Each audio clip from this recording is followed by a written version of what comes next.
Thank you. Good evening.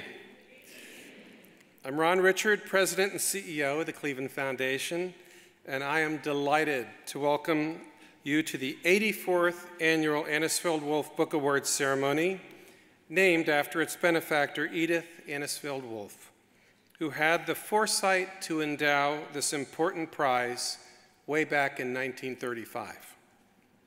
Edith was ahead of her time in many ways. She understood there was a bracing need to combat racism and other forms of prejudice.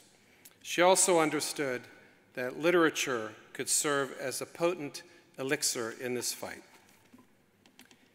In the 84 years since the prize was established, our country has made great strides forward with regard to respecting and embracing our diversity. But recently, we have taken disheartening steps backward. Reported hate crimes have risen sharply in the past several years, including, of course, the mass murders at the Mother Emanuel AME Church in Charleston, South Carolina, and the Tree of Life Synagogue in Pittsburgh, Pennsylvania. This is a national trend, but it also hits close to home. According to the Southern Poverty Law Center, there are more organized hate groups in the state of Ohio than in Kentucky and West Virginia combined. A great source of shame, if ever there was one, but also a clarion call for action. We must rewrite our current national narrative to vigorously oppose bigotry in all of its forms.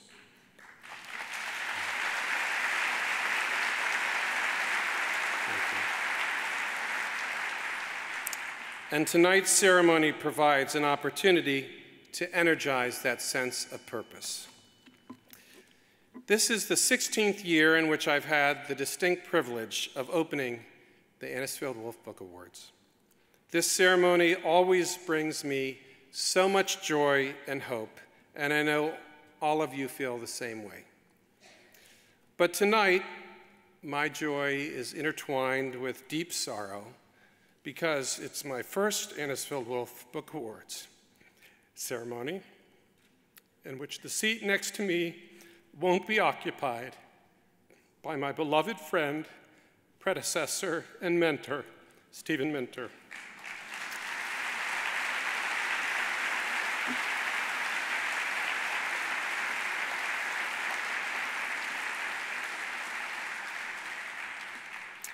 With the exception of Edith Anisfield Wolf herself, no one is more associated with this award ceremony than Steve Minter. Steve made this event nationally important, and it was Steve who enlisted Dr. Gates to chair the Anisfield Wolf jury. His passion for this event and all that it stands for was unmatched. Steve was one of Cleveland's great champions for social justice, and he personified dignity, which he steadfastly maintained despite the many racial affronts and barriers that he had to overcome in his youth. 2 years ago, while receiving her award for Lifetime Achievement, Isabel Allende stated, quote, "When in doubt, ask yourself what is the most generous thing to do."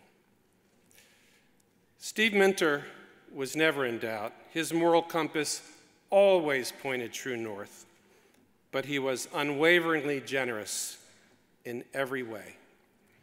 Tonight, our award winners will touch our hearts, as they always do, but their words and sentiments will shine even brighter from the glow of Steve's enduring legacy. A legacy which I would like to honor now, not by a moment of silence, but by rising in a standing ovation, all of us, for our dear friend who was and always will be a moral conscience and role model for our city and the nation.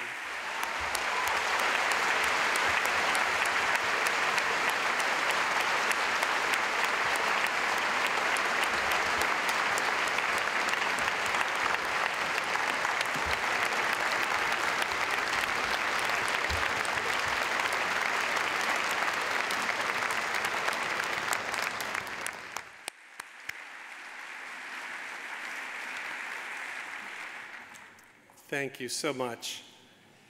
And now, as Steve would want me to say, the show will joyfully go on. In keeping with recent tradition, I would now like to welcome a young poet to the stage, Logan Greer. Logan is a 5th grader at Campus International School, part of the Cleveland Metropolitan School District. Please join me in welcoming Logan as she reads her poem, City of Growing Up.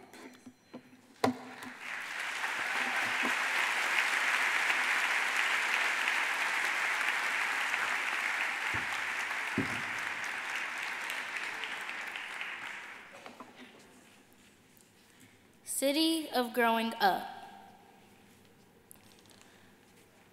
City of pleasant party people. City with gangs. City with learning. City before cruelness, before being anxious. City that believes in God. City like a flower growing in the ground. City trotting around Lake Erie. City paralyzed from moving. City with depression. City examining the streets. City of a long road that I walk down. City with my family. City of angry people fighting to live. City of the taste of my grandma's macaroni. A city of my life.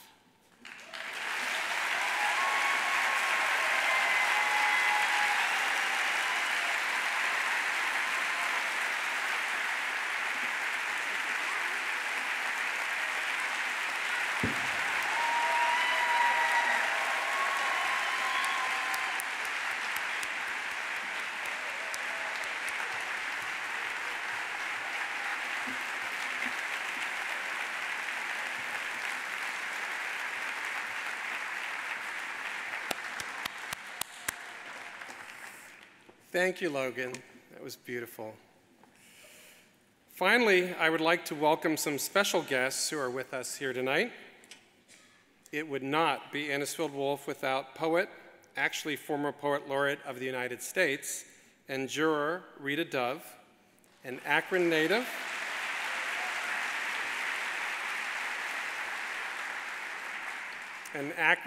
and national treasure who is here with her wonderful husband, our dear friend, Fred Vebon. So welcome, Rita and Fred.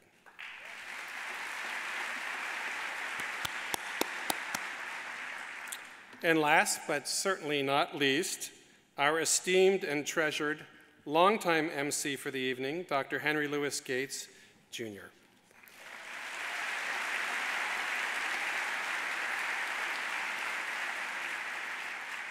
As you all know, Skip Gates is the founding director of the Hutchins Center for African and African American Research at Harvard University and chair of the Anisfield Wolf Awards jury.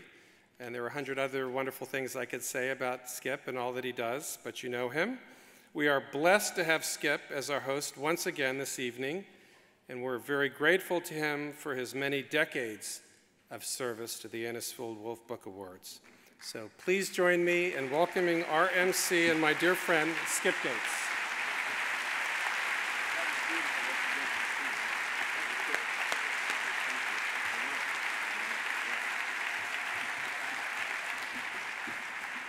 Give it up for Ron, ladies and gentlemen.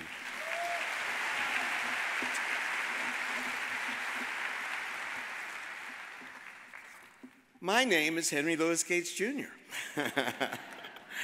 Look, let's give it up for Logan Greer, future Rita Dove.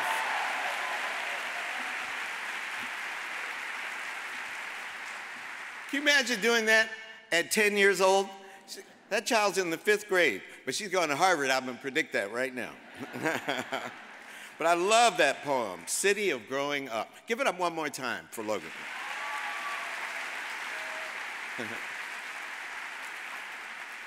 It's my great joy to join you in Cleveland once again this year. Though I come from my own sports-mad city, I do admire your Cleveland teams. How could I not like a quarterback with the stately name of Baker Mayfield? When I heard that, I said, that's got to be a brother, but turned out that. He's a brother, just a brother of another mother. May Baker Mayfield work out better than Kyrie Irving did for the Celtics. Whoa. I like Kyrie, but it didn't work out. Mayfield is one of the most confident quarterbacks, I think, playing today. And when it all starts to click, he and Odell Beckham are going to be unstoppable. I predict that. That is until they play the Patriots on October 27th.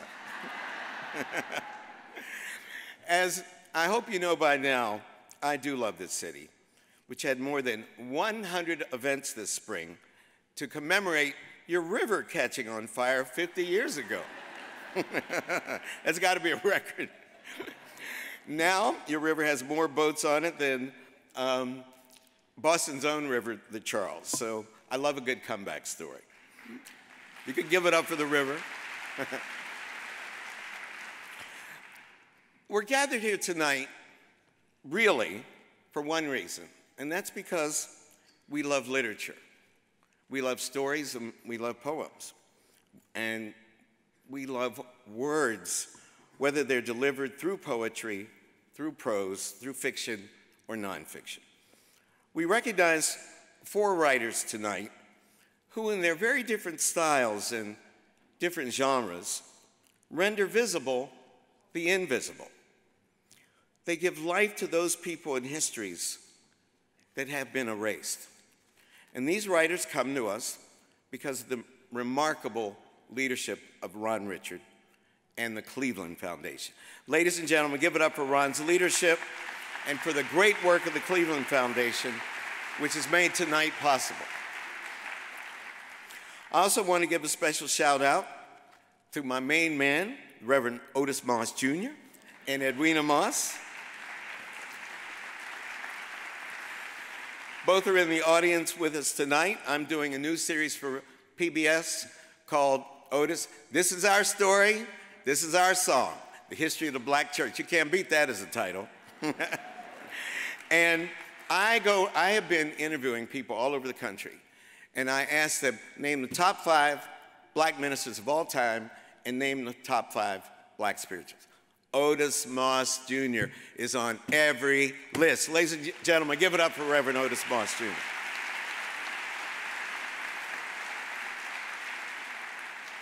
And I know, even in the darkest times, he's praying for sinners like me, so it makes me, makes me feel good. Now, I wish to pause for a moment to offer my own remembrance of the genius of Steve Minter, about whom Ron just spoke so very movingly.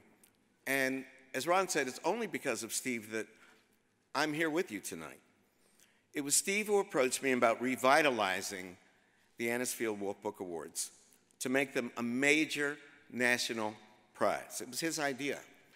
Always a big thinker, he also saw their spirit of inclusion and diversity as a spirit that his beloved Cleveland could embody.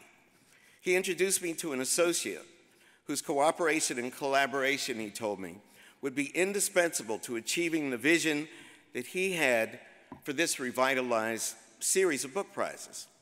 And as soon as I met her, I realized he was absolutely right. I'd met my soulmate, and her name is Mary Louise Hahn. Give it up for Mary Louise Hahn.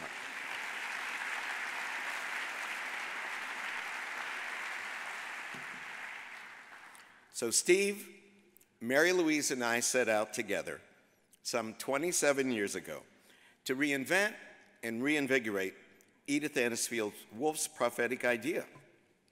But it was Steve Minter who was the person who thought it possible and decided that it could be done, it was important to be done, and he was going to make sure that it was done and done in the right way. So it's really Steve Minter's vision that we've been realizing these past incredible 27 years. And tonight, we celebrate that vision, his leadership, his imagination, his commitment to the arts and letters, and his love of this great city, Cleveland, Ohio. One of his daughters, Robin Minter Smyers, is here with us tonight. Please give Robin the warmest of embraces and welcomes as we remember the joy and openness that her father expressed in all of his life's work. Please.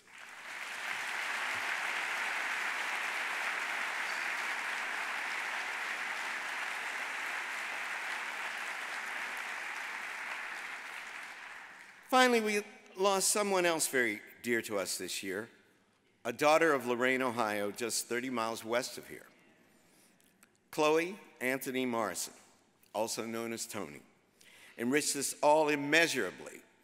And my dear friend, fellow juror, Rita Dove, herself, of course, a writer of no small talent, will now say a few words in remembrance of our beloved Toni Morrison. Ladies and gentlemen, please welcome Rita Dove.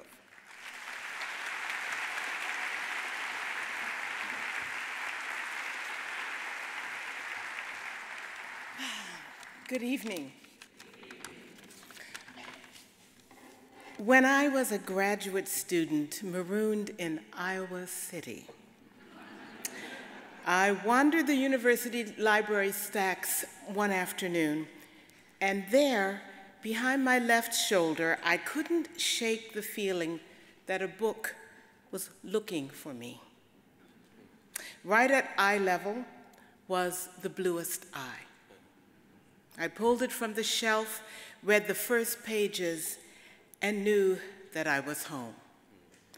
Since that discovery over 4 decades ago, no words can fully express what Toni Morrison has meant to me as a writer, a woman, a Black woman, and yes, a fellow Ohioan from Lorain, just 50 miles from my hometown of Akron, and less than 30 miles from here, as you all know, where we have here gathered tonight. At a time when I, the only African-American student in the Iowa Writers' Workshop, could have easily been consumed by bitterness, she taught me to step back as a poet and to pay attention to everything, but with a gaze that took in everything without prejudice. With an extraordinary poetic economy of idiom and her signature elliptical elegance, Toni Morrison birthed a host of complex characters that we as readers recognize as familiar, conflicted beings, and no matter if we like or despise their behavior, except in the way of family. When I introduced Toni in 2015 for the National Book Critics Circle's top honor, the Sandroff Prize for Lifetime Achievement, I confessed that it was a little like introducing the goddess Athena, while she looked on with her gray eyes. Toni chuckled and, with her pitch-perfect comic timing, said, "Rita, that was beautiful and true." So please listen as some of our past Anisfield Wolf winning authors remember Toni Morrison. There are many great things about Toni Morrison. Her humor, her humanness, her helping hand to so many writers, also, of course, her genius.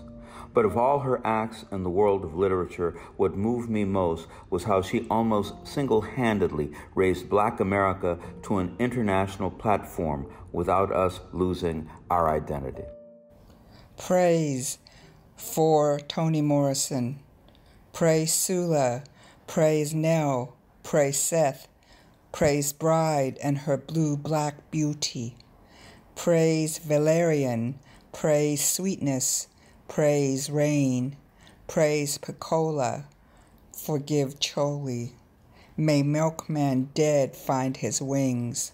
Praise Medallion, praise Shalimar, praise Mercy. Praise the blessed earth, Lorain. Praise the gateless gate of eternity. Praise the great mother's legacy. Praise holy, holy Chloe, who shall finally reclaim her name. Toni Morrison's death may come as a shock because her words seem so evergreen, even eternal, as they explore our American dilemmas and delights. Morrison centered Blackness in ways unparalleled, though she was not alone in doing so. She let us know she was in the tradition of Langston Hughes and Zora Neale Hurston, of Black and unknown bards and enslaved persons she dared give a name. Who else, besides her beloved James Baldwin, will guide us through the hard times and harder truths?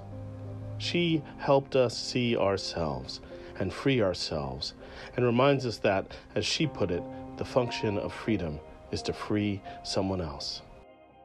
I was a brand new assistant editor at the New York Times Book Review in the spring of 1985.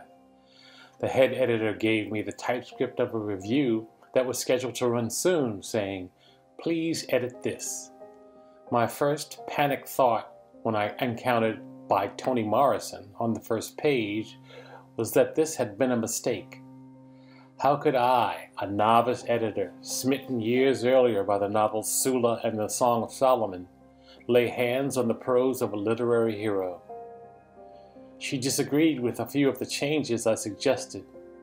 After we discussed it at some length over the phone, she said with finality in that irresistibly rich voice, "You have proved to them that you can edit me down. Now let me up." Toni Morrison wrote to us again and again, exhorting our beauty, making us grapple with our pain, reaffirming our humanity. Her every word a caress, her every sentence an embrace, her every paragraph a cupping of her hands around our faces that said, "I know you, I see you, we are together." She loved us when we prayed and sang and made love and danced. She loved us when we lied and sliced throats and disowned our children. She loved us at our best and our broken. She called us forth in her pages and made us experience and understand ourselves with kindness, with deeper knowing of all we had survived, all we had not, all we had made, all we had unmade, all we had become, all we could be. How she knew us, how she sang us to the world, and now that she is gone, how we weep for our beloved.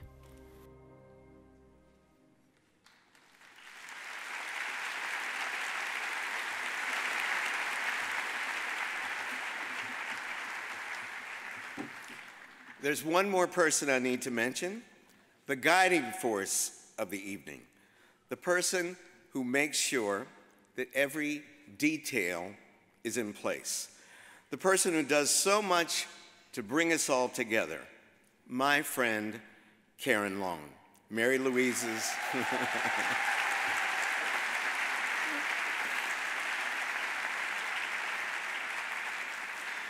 Karen is Mary Louise's brilliantly creative and devoted successor.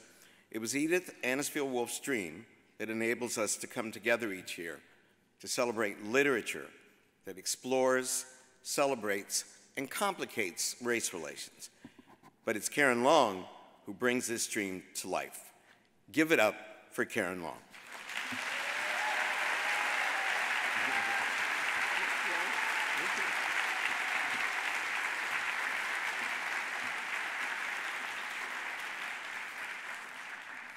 And now, let's talk about Tracy K. Smith. You can give it up for Tracy K. Smith.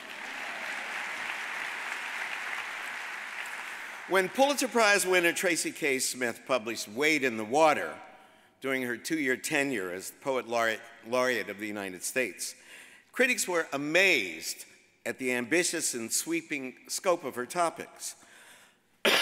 Excuse me.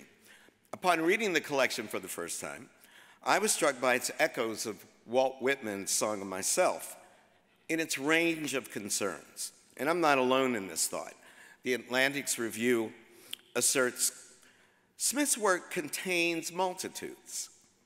Interspersed among Smith's gorgeous meditations on her experiences as mother and daughter are poems that speak truth to power in the American context, including a heartbreaking section confronting slaveholding and the Civil War. Throughout the collection, nature permeates the imagery, not surprisingly. Smith has reported in a New York Times interview, "I was an aspiring transcendentalist from a young age." Explaining her fascination with the transcendentalists, Smith cites the excitement that she felt on reading Emily Dickinson, and her college admission essay to Harvard was on Thoreau's Walden. At the same time, the young poet was equally enamored of Gwendolyn Brooks, and the author notes that she has been, quote, moved, changed, deepened, and inspired by Toni Morrison. This lyrical intertwining of New England sensibility and African American literary tradition informs Smith's evocative poetic reckoning with American history. For its brilliant and wide-ranging confrontations with the currents of injustice in America, Wade in the Water is this year's recipient of the Anisfield Wolf Book Prize for Poetry. The titular poem references the African-American spiritual that instructs runaway slaves to wade in the water to evade bloodhounds and capture.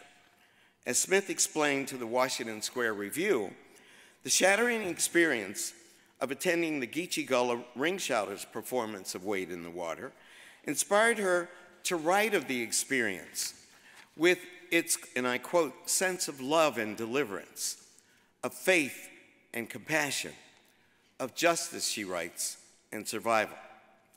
Not only does the poem achieve these goals, the reader is simultaneously immersed in the recurrent water imagery which wends throughout the book. Water. Water works as escape and salvation, as exodus and baptism. In her poem, The Everlasting Self, the soul is fluid, coming in from a downpour, shaking water in every direction, gathered, shed, spread, then forgotten, reabsorbed. One of the most personal of Smith's poems, In Your Condition, describes traveling during the early months of a pregnancy, queasy and hungry. The mother orders bottle after bottle of water, denying her own desire for the red wine that shimmered like nectar. But the water that is life-sustaining in one setting can become poisonous in another. And in Watershed, one of Smith's most experimental poems in the collection, she adds poetry to news accounts and survivor narratives to expose the dire consequences of DuPont's dumping of chemicals. Death and destruction follow when a large pipe discharging green water results in a dead black calf in snow, its eye a brilliant chemical blue. Poetry can capture pollution as well as beauty in Smith's hands. Wade in the Water is divided into 4 sections. Those in the second section are especially powerful, both in subject and form. These poems are what are known as erasure, blackout, or found poems, in which parts of a previously existing text are excised, enabling the remaining phrases to take on new immediacy or new meaning. Ironically, as The Guardian pointed out, what Smith is doing is the opposite of erasure. She is making, the review continues, she is making visible the words of slaves, the slaves and their owners, of African Americans enlisted in the Civil War. These are found poems about people who were lost, unquote. One of these poems concerns a letter opposing the emancipation of a slave. The slaveholder writes, and I quote, "Neither do I think it would at all promote the slave's interest to liberate him in his present degraded state," while complaining, quote, "The loss of the services of a servant is great." From the perspective of the slave, freedom is not just a matter of convenience. Smith presents the plaintive plea embedded in a letter written to President Lincoln in 1864. Mr. President, it is my desire to be free, to go see my people on the Eastern Shore. My mistress won't let me. You will please let me know if we are free and what I can do. Another letter from 1864 from a wounded soldier to his children takes on a more defiant and martial tone. Your Miss Katie said I tried to steal you. You tell her from me that if she meets me with 10,000 soldiers, she will meet her enemy. As the New York Times writes, these found poems are, quote, full of memorable images nimbly put together by Smith's exquisite sense of timing and her feel for the kind of language appropriate to the poem. Wade in the Water plumbs the streams of violence that permeate American national identity. But the collection also offers succor in the spiritual world, permeating ordinary life. In the lovely and lyrical hill country, God comes down from the hills in his Jeep to observe the canyons, the junipers, live oaks, and the tiny flowers that throw frantic color at his feet. In a similar poetic revelation, the narrator of the Angels is visited by two spiritual messengers, clad in leather biker gear, who smell of rum and gasoline. Taking a cue, perhaps from the Bible, Smith warns us to welcome the alien, she writes, for thereby some have entertained angels unaware. In the collection's eponymous poem, a Gullah Ring singer greets the poet with a simple, I love you, she said. She didn't know me, but I believed her. The singer's simple declaration of love is repeated many times, and the narrator's feelings are pierced suddenly by pillars of heavy light, transcending the confines of the world.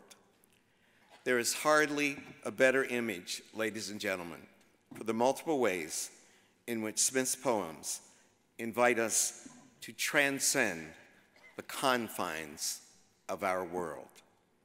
For so beautifully immersing us into the currents of American history and American life, Tracy K. Smith is this year's recipient of the 2019 Anisfield Wolf Book Award for Poetry.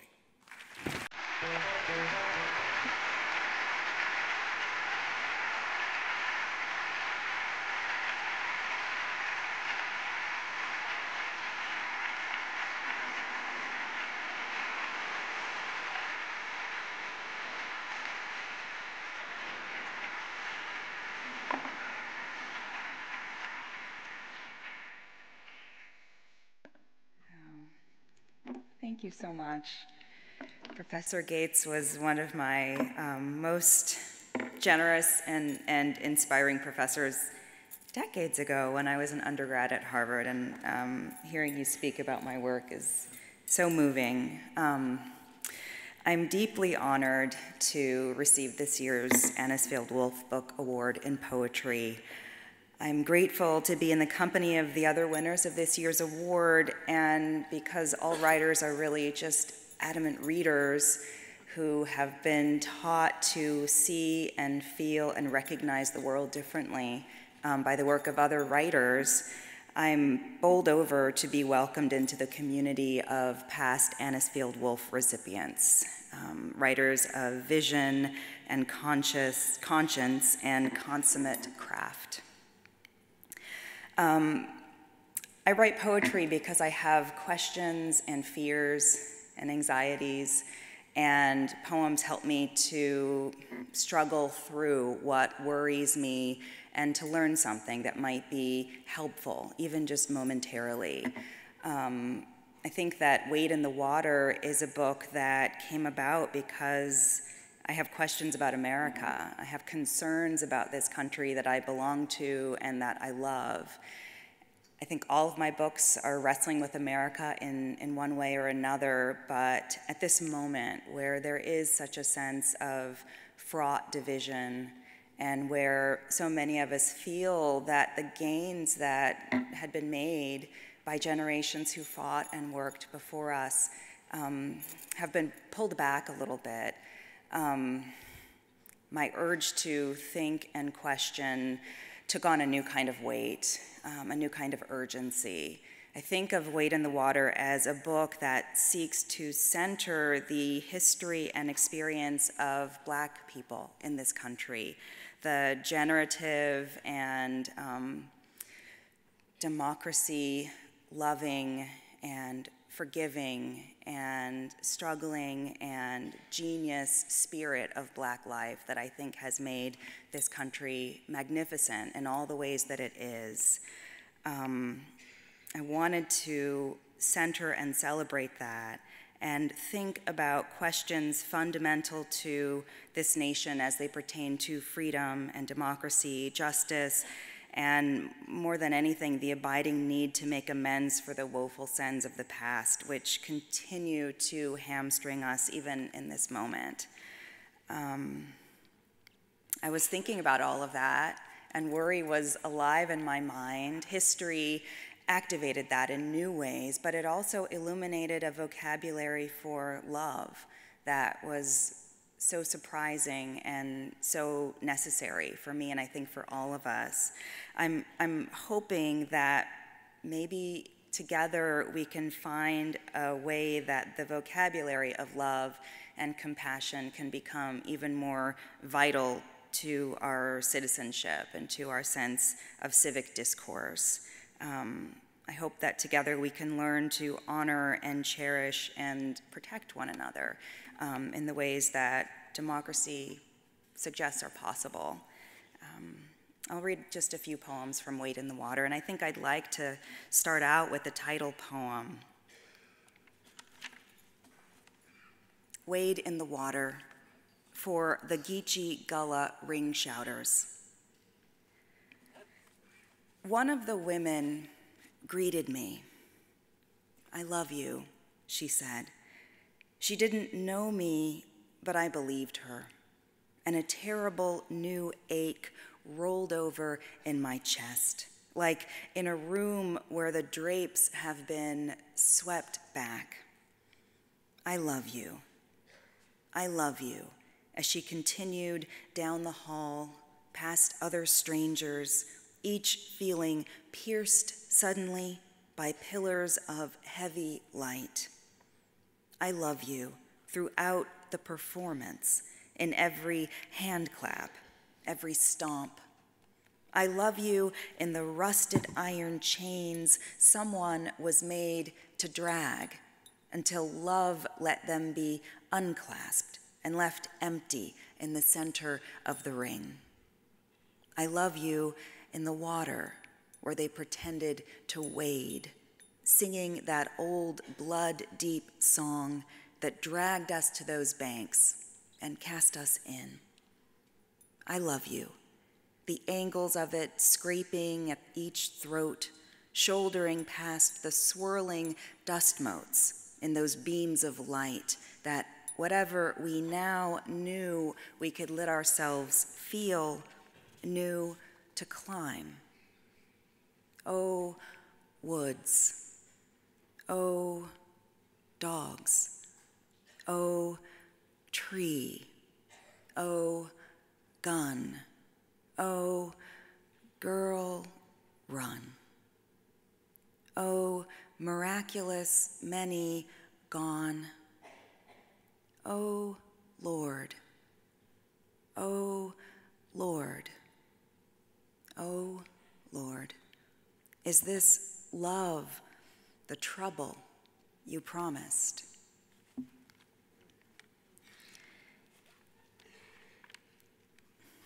This is a poem that I wrote thinking about what it feels like to live in a a nation that doesn't always recognize you, to live in a community that doesn't always recognize you or see you in good faith. And it sat for a while without a title, and then the title announced itself to me one day as "The United States welcomes you."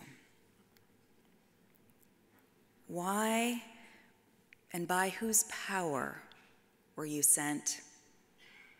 What do you see that you may wish to steal? Why this dancing? Why do your dark bodies drink up all the light? What are you demanding that we feel? Have you stolen something? Then what is that leaping in your chest? What is the nature of your mission? Do you seek to offer a confession? Have you anything to do with others brought by us to harm? Then why are you afraid? And why do you invade our night, hands raised, eyes wide, mute as ghosts? Is there something you wish to confess? Is this some enigmatic type of test? What if we fail? How and to whom do we address our appeal?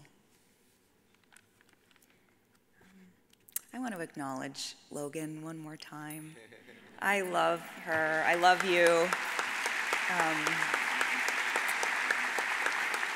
I always, I think about youth, and I get so much hope and joy, and I feel like the future is possible. And so I'm just grateful for your voice. I want to come back to this award ceremony when you win the award in poetry.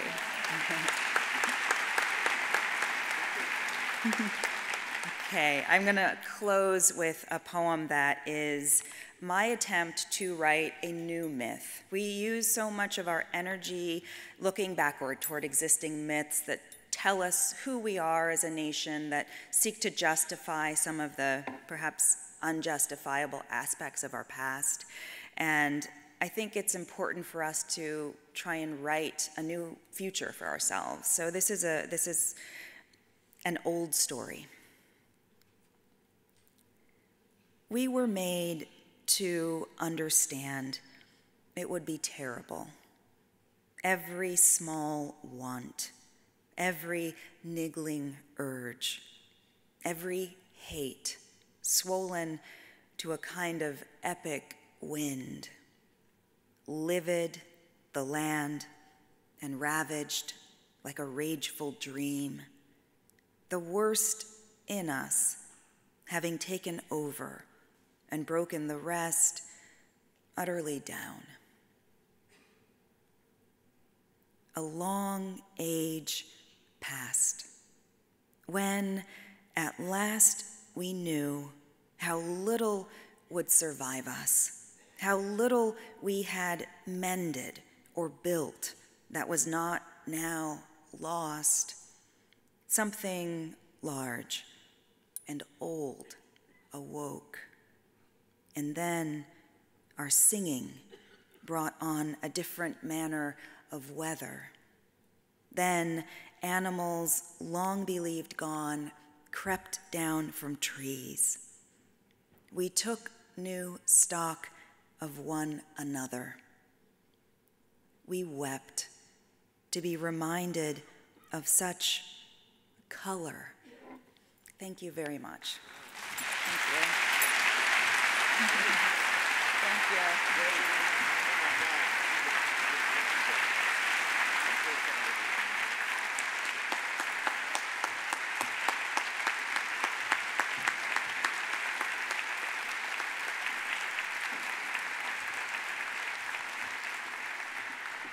Tracy K. Smith, ladies and gentlemen.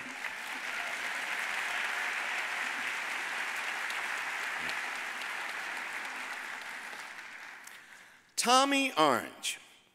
When he couldn't find work as a sound engineer after college, Tommy Orange made a life-changing choice by taking a job in a used bookstore. Surrounded by literature, Orange quickly became an avid reader. As he explained to NPR, quote, "I was in my 20s and also searching for meaning, and I wasn't a reader, so fiction was a super novel thing for me, as the novel itself was. And I just fell in love with it." Orange's felicitous job choice evolved into his stunningly beautiful debut novel, There, There. In deciding to write about Native Americans in an urban setting, Orange has, as Louise Erdrich writes, quote, "enlarged the landscape of American fiction and earned her praise as a new writer with an old heart." This juxtaposition of the old with the new permeates Orange's masterful prose. As Orange points out, despite the fact that 7 out of 10 Native people live in cities, quote, "urban Indians have kind of a double invisibility going on.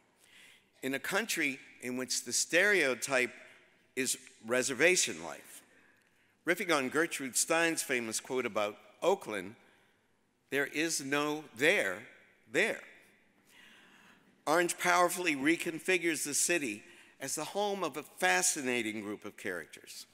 For his brilliant and captivating unveiling of the urban Native identity, Tommy Orange is a recipient of the Anisfield Wolf Book Award for Fiction. There, There begins with a devastating prologue that traces the history of Native Americans, deploying Orange's lacerating wit to present a litany of atrocities. Questioned about this opening device, the author replied, quote, "For Native writers, there's a kind of burden to set the record straight because it's been told wrong so long. For some readers, this information will be a revelation. For those more schooled in Native American history, this opening, which the New York Times calls a bravura prologue, still will startle with its lightning-fast array of facts and images, beginning with the Indian head test pattern that used to close the TV day. Remember that? Until the late 1970s. That poor child in the 5th grade saying, "What are mole people talking about?" Beginning with the Indian head test pattern that closed the TV day until the late 1970s, to the head of Metacomet, also known as King Philip, displayed on a spike at Plymouth for 25 years in the 17th century, Orange dexterously references the defeated Native American, ubiquitous in American art, movies, flags, advertisements, and the coins that are now out of circulation, quote unquote. As the Washington Post review of the novel suggested, this prologue is remarkable for Orange's ability to take references that initially seem disjointed, the writer says, and then twine into a rope on which the beads of American hatred are strung. Yet embedded in this prologue is the resistance to erasure inherent in urban Native life. The narrator issues a series of defiant challenges. Quote, "An urban Indian belongs to the city, and cities belong to the earth. Being Indian has never been about returning to the land. The land is everywhere or nowhere." Orange lyrically describes his familiarity with and affection for the city. Quote, "We came to know the downtown Oakland skyline better than we did any sacred mountain range, the redwood in the Oakland Hills better than any other deep wild forest." As the novel's plot commences, Orange shows his mastery of polyphony, giving each of the 12 major characters their own distinct voices. While some speak in the first person, others are described in the third person. Within this variety of approaches, each character is sensitively and compassionately evoked. Orange groups these short chapters into sections named Remain, Reclaim, and Return, indicating again there's intertwining of past and present. For example, aspiring filmmaker Dean Oxydine uses cameras and microphones to record his interviewees' stories about the Native experience. Edwin Black, with a master's degree in Native American literature, is unemployed, abandoning literature to spend most of his days addicted to his computer. Ironically, it's through the internet that Edwin eventually finds his missing father, and thus his connection to his heritage. Other characters constantly text, and both a drone and a 3D print gun figure in a mass shooting. In the contemporary era, the search for heritage and meaning is fueled by modern technology. One of the most sympathetic of all the novel's characters is 14-year-old Orville Redfeather, whose thirst for knowledge about his heritage is sparked by seeing a native dancer on TV. Entranced by the performer's grace, he reflects, quote, "It was like breakdancing in a way, but both new, even cool, and ancient seeming." Although his great aunt, Opal Viola Victoria Bear Shield, was part of the Native American occupation of Alcatraz, she refuses to discuss being Indian, treating it like it was something they could decide for themselves when they were old enough, like drinking or smoking. Indianing.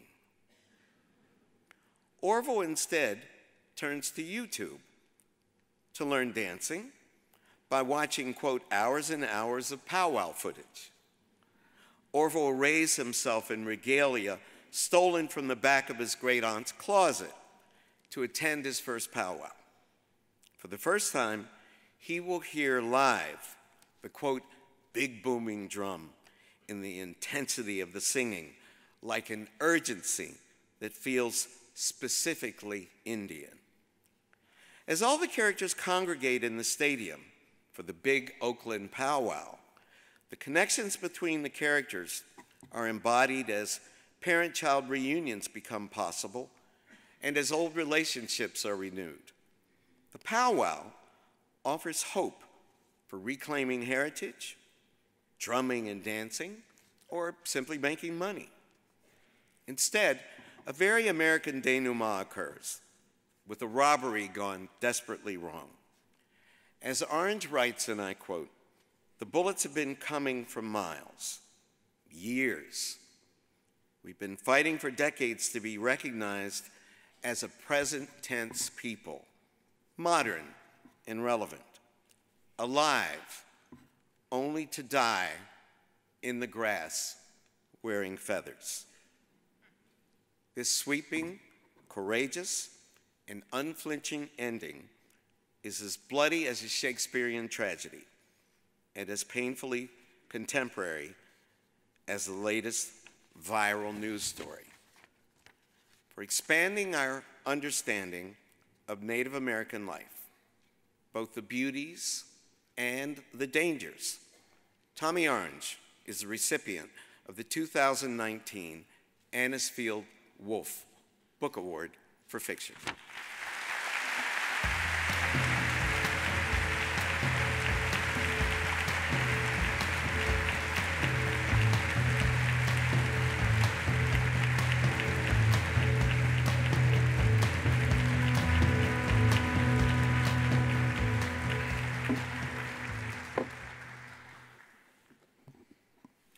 Thank you for that, Dr. Gates. That was very generous.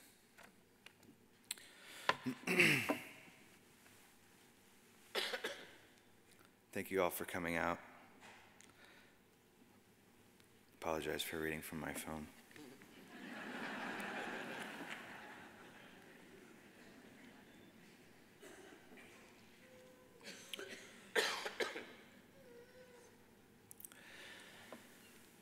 First and foremost, I want to say thank you to the Cleveland Foundation and all the jurors for taking the time to consider so much work, for acknowledging my book in this way, and for bringing me out here and putting us all up somewhere nice. It's a really nice hotel. And for putting together this ceremony. My whole life I've feared whenever I get praise, it's because of pity. I used to think my mom paid my friends to be friends with me. Even though we didn't have any extra money for something like that. I got sponsored by a roller hockey company when I was 17 and thought it was because I was poor and was the janitor at the hockey rink to pay for my league fees. And then with this administration, with the praise my book's gotten in these times, I've been afraid it's because of white liberal guilt. But this acknowledgement, this award feels different, that it's coming from somewhere else. And I appreciate where that somewhere else is, from here in Cleveland, from a foundation with an 84-year-old tradition of acknowledging that art plays a vital part in bringing about social change, and addressing how talking about race in our work, acknowledging its complexities and giving vision to the reader and to what they otherwise might not have seen or come to understand about what race in this country, how they shape our world, can help us not keep doing the same harmful stuff we keep doing to each other. I want to thank my wife and son for being my first, if unwitting, supporters. My agent, Nicole Araji, and editor, Jordan Pavlin, everyone at Knopf, and a special thanks to Nicholas Latimer for coming out from New York for this. To my people in Oklahoma and in Oakland, without which none of what I wrote about would have been written, or would I even exist without my relatives and ancestors fighting for their lives for centuries. Thank you. I'm just going to talk a little bit about part of the book that I'm going to read from.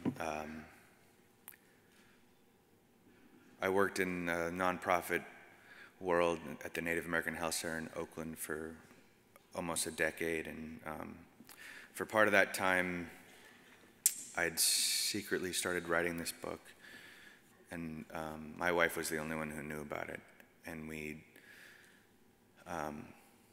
got a grant for Native youth suicide prevention, and some of the things we did with that group informed the book. Like, we took youth to Alcatraz, and I watched the youth watch the elders tell the stories of being there at the time of the occupation of Alcatraz, and that informed one of the chapters in the book. And we put together an author, not we, my wife was the project director. I was not doing any of this. I would get invited to stuff because I was look like a Native youth, and I was from Oakland and I'm Native, so they would just throw me into stuff, but I was data entry at best. But we did an author reading series and brought in some authors, and I was not one, but my wife was the project director, and she was like, "You're gonna read." And it was the scariest reading experience of my life. These Native youth, they're some of the hardest to reach and most rewarding if you do, and most devastating if you don't. And for me, I'd been writing secretly for a year this novel, and my wife made me read it in front of them. And it was, I don't know that the novel would have kept going if I didn't have the reaction from them that I got. There was a ton of questions, and 2 of them cried, and it was just a kind of a crazy experience. And part of what I read to them from that first year of writing is still in the prologue, so I'm going to read from part of that right now.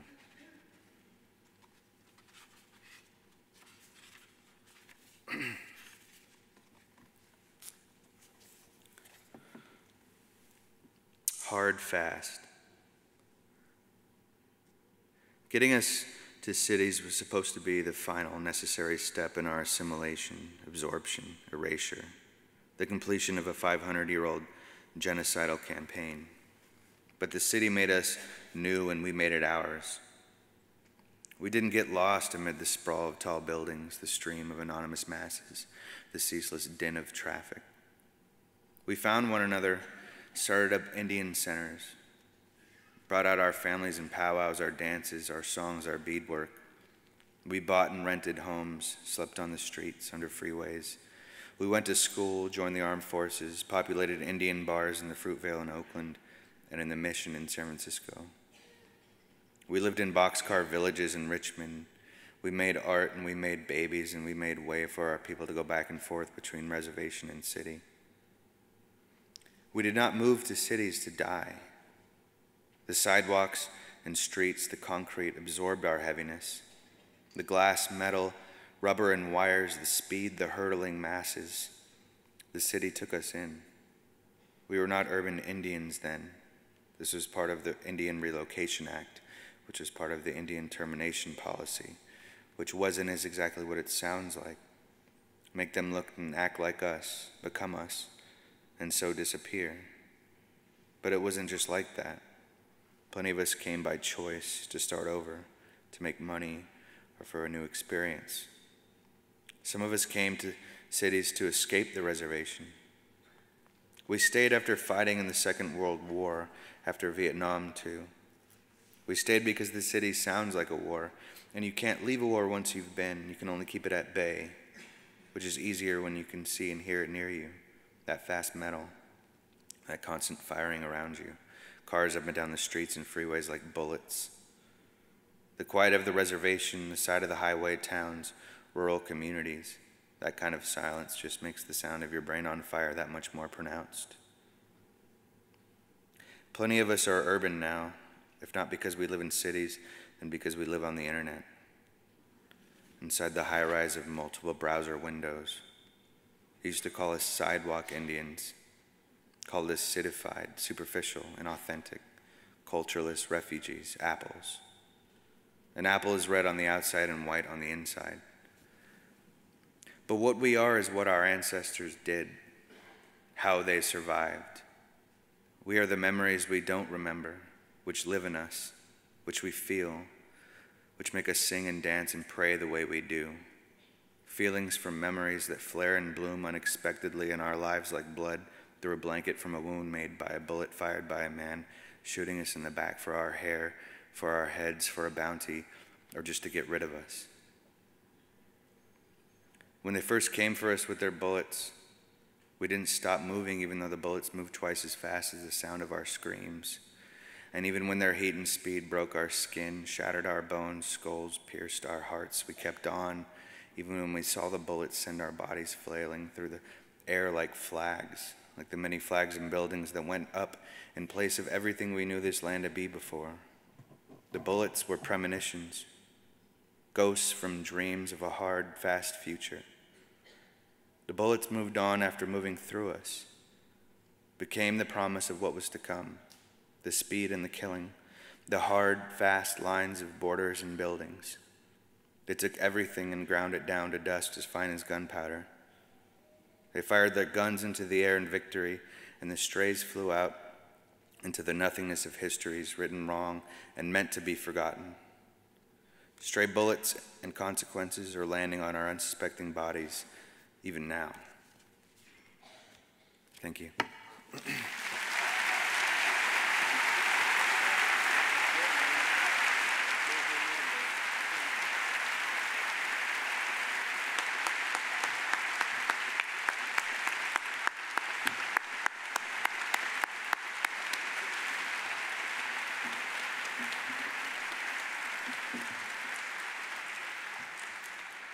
Tommy Orange, give it up.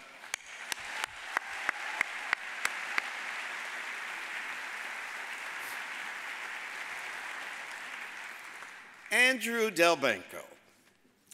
It is impossible to read Andrew Delbanco's elegantly written and incisive new book on the divisive forces that ripped apart the country in the 19th century without thinking of our current political climate and the anxiety that we all feel daily. As the New York Times states, Delbanco, quote, excavates the past in ways that illuminate the present. Addressing these inevitable historical comparisons in an interview on Terry Gross's Fresh Air, the author warned against facile comparisons between the vicious conflicts of the antebellum era with contemporary political strife, but conceded that the current lack of, and I'm quoting, civility and a modicum of respect for the other side, unquote, is reminiscent of the anger, he continues, that just started to feed upon itself following the passage of the Fugitive Slave Act. Present concerns aside, the focus of his book, The War Before the War, is Delbanco's engaging and lucid unfolding of the role that runaway slaves played, from the writing of the Constitution through the Civil War. As the Washington Examiner notes, the author, quotes, narrates this history with a moral clarity that is best described as terrifying. For his brilliant historical narrative that transforms the figures of the fugitive slaves from the margins of American history to its dynamic center, Andrew Delbanco is the 2019 recipient of the Anisfield Wolf Book Award for nonfiction. As he begins a long story of America's conflict over slavery, Delbanco identifies the young country's old problem, as he calls it. The fact that, quote, slavery is a condition from which enslaved people will seek to escape. This is a problem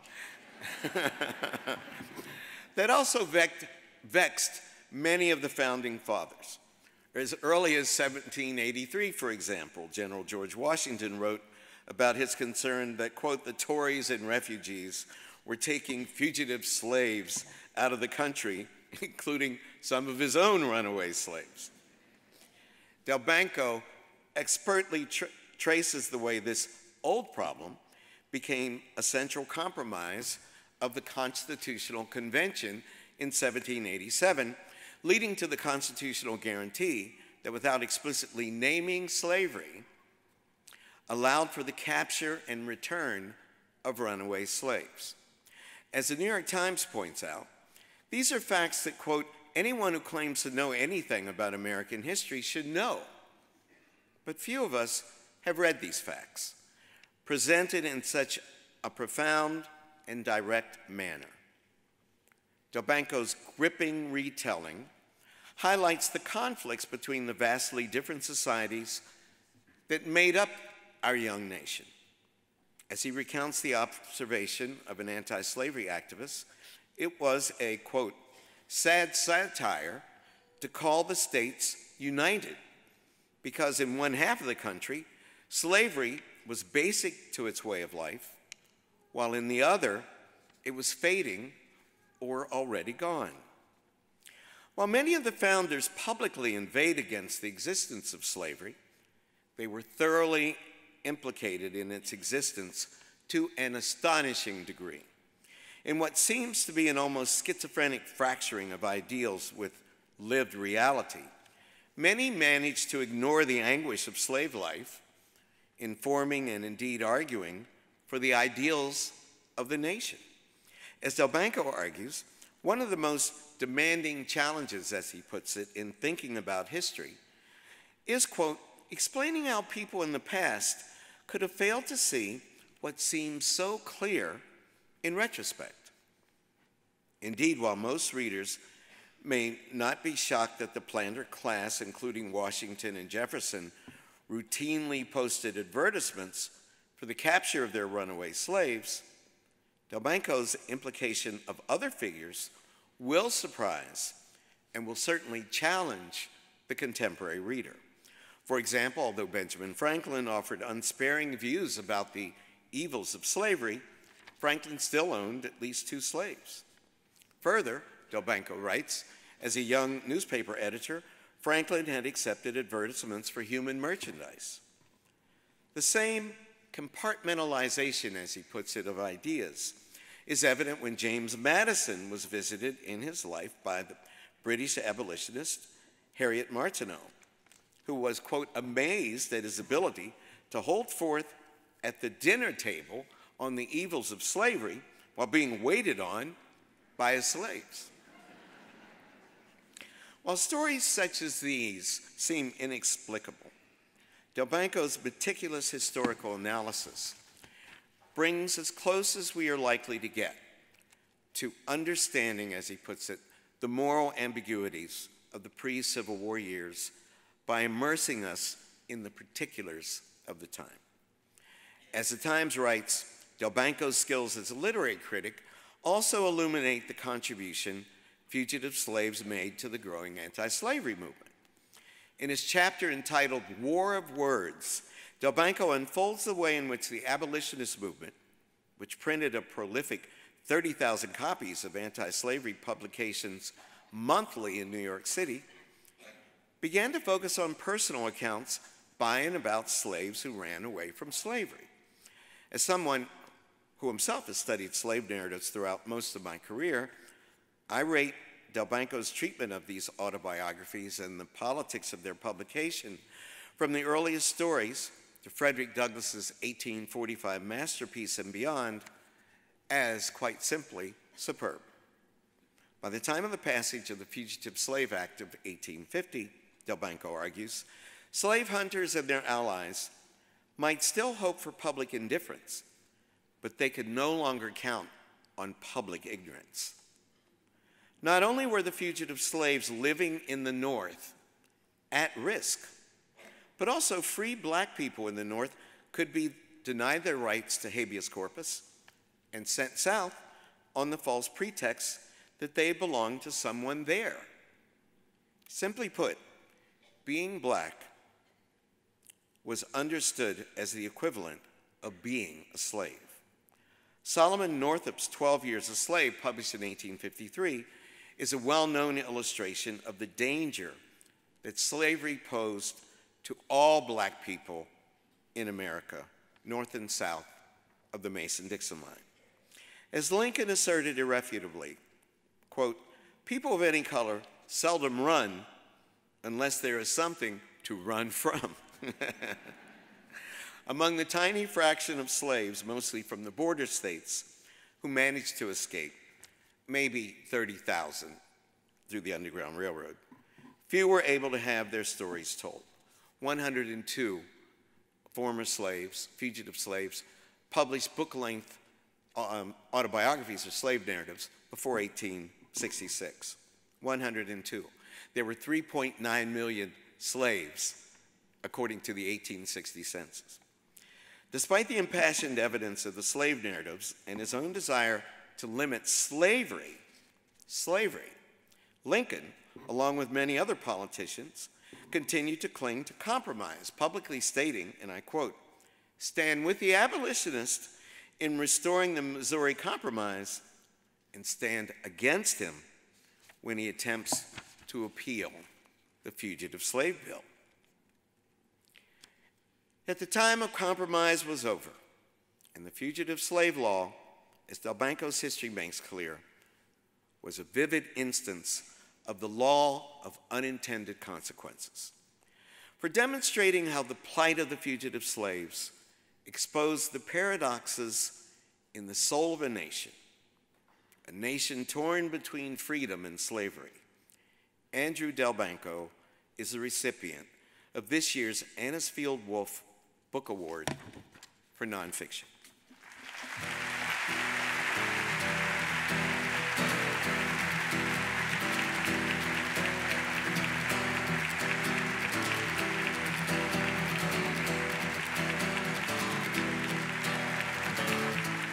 Follow the drinking joy. Follow the drinking joy. For the old man. I'm touched and a bit overwhelmed, I must say, by this award. As others have said, to be included in this incredible pantheon of authors, present and past, is really more than I could have imagined. It's a great honor, not only because of the Anisfield Wolf commitment to honesty about our nation's long struggle for racial justice, or because of the distinction of the prize jury led by Skip Gates, and I want to add, by the unexpected delight of hearing the poetry of Logan this evening. and I'm sure we're going to hear more from her. In my case, it's also a special pleasure for the personal reason that my wife, Dawn, who's here tonight with me, grew up here in Cleveland.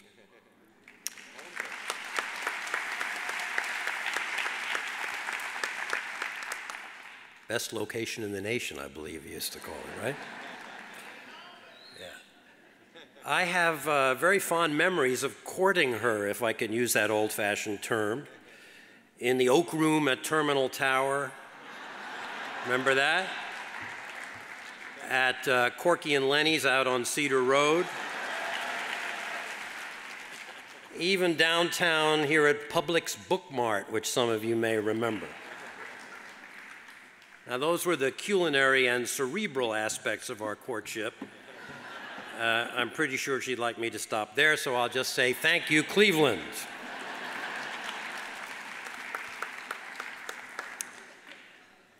Now, I'm afraid that's the end of the lighthearted portion of my remarks. The book I've written is not a lighthearted book. For a few minutes, I'd like to talk about some of the dark truths I learned from reading for and writing it. And like every writer, I hope, of course, that it will help readers learn too. To begin with, I learned the truth of what William Wells Brown, a fugitive who fled from slavery in Kentucky, told a mostly white abolitionist crowd in New England that had invited him to talk about slavery. I must whisper to you, he said. Slavery has never been represented.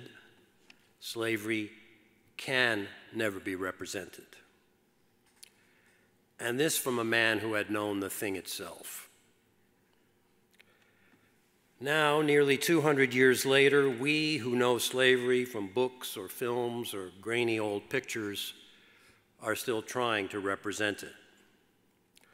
And so we must, if we are to grasp the hard truth about our country, as my friend Ta-Nehisi Coates puts it, that when it comes to America's history, slavery was not a bump in the road, it was the road. My book is about untold thousands of courageous human beings, fugitives from slavery, who dared to claim for themselves the promise of America, namely life, liberty, and the pursuit of happiness. I had the great pleasure last night of hearing Tracy Smith read in the middle of a rainstorm under a tent, beautiful poem, Declaration, which uses Mr. Jefferson's language against itself. If you haven't read it, you should. In writing this book, I learned, too, that many educated, self-styled, sophisticated Americans do not realize and are shocked to learn that our very own Constitution, revered as it is, and there are some good reasons to revere it, its principles are being fought out right now before us, that our Constitution contains a clause explicitly designed to rob these people of hope, to block their path, to stifle and suffocate their dreams.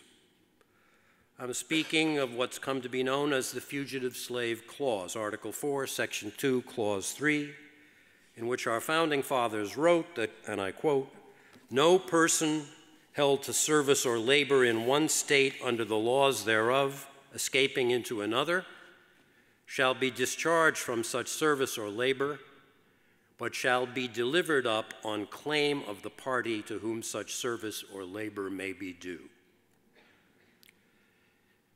In that euphemistic language about persons held to labor, as Skip has pointed out, you'll notice that the word slave is never used, never appears in the Constitution, but in many ways it's all over it. The Constitution emphatically placed law on one side of the slavery question and justice on the other, and left them unreconciled. For roughly 75 years between the ratification of the Constitution and the so-called Compromise of 1850, most Americans remained detached, insouciant, indifferent. And I found myself very often tempted to judge them, condemn them, ask that question that Skip alluded to, how could they not have seen the injustice?